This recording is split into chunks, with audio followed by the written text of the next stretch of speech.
kusema la kwanza, nawashukuru kipekee kwa kuitikia wito wa wizara yetu wa kushiriki shughuli hii muhimu ya leo. Asanteni sana. La pili, tulimwomba Mheshimiwa Rais awe mgeni rasmi kwenye shughuli ya leo, na Mheshimiwa Rais kwa sababu alikuwa ameshakubali kuwa mgeni rasmi kwenye shughuli nyingine leo, akanielekeza mimi ndio nije nimwakilishe. Msisitizo wa Rais kwa siku ya leo ni mshikamano wa nchi yetu.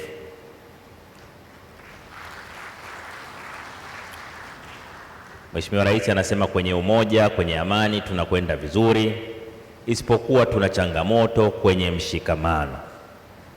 Kwa Mheshimiwa Rais anaomba Watanzania wote watafakari na kujielekeza katika kujenga mshikamano wa nchi yetu. Na mimi naungana na Mheshimiwa Rais katika kuwaomba kwamba namna pekee ya kuwaenzi Baba wa Taifa Mwalimu Julius Kambarage Nyerere na Rais wa kwanza wa Zanzibar Abeid Amani Karume ni kuhakikisha kwamba tunaulinda muungano wetu, tunalinda mahusiano yetu, tunalinda mshikamano wetu, kwa sababu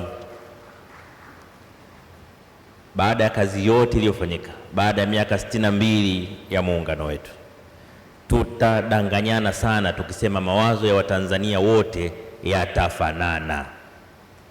Hakuna siku mawazo ya Watanzania yatafanana, lakini tunaweza tukakubaliana kutofautiana kwenye mambo mengine, halafu tukaenda mbele.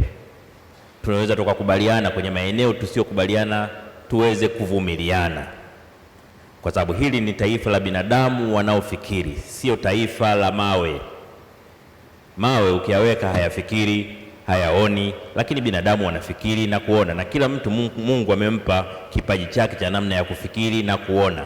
Kwa hiyo ni muhimu tujenge utaratibu wa kuheshimu mawazo ya watu wengine, kuyapa nafasi mawazo ya watu wengine, lakini pia kuvumiliana sehemu tunayotofautiana.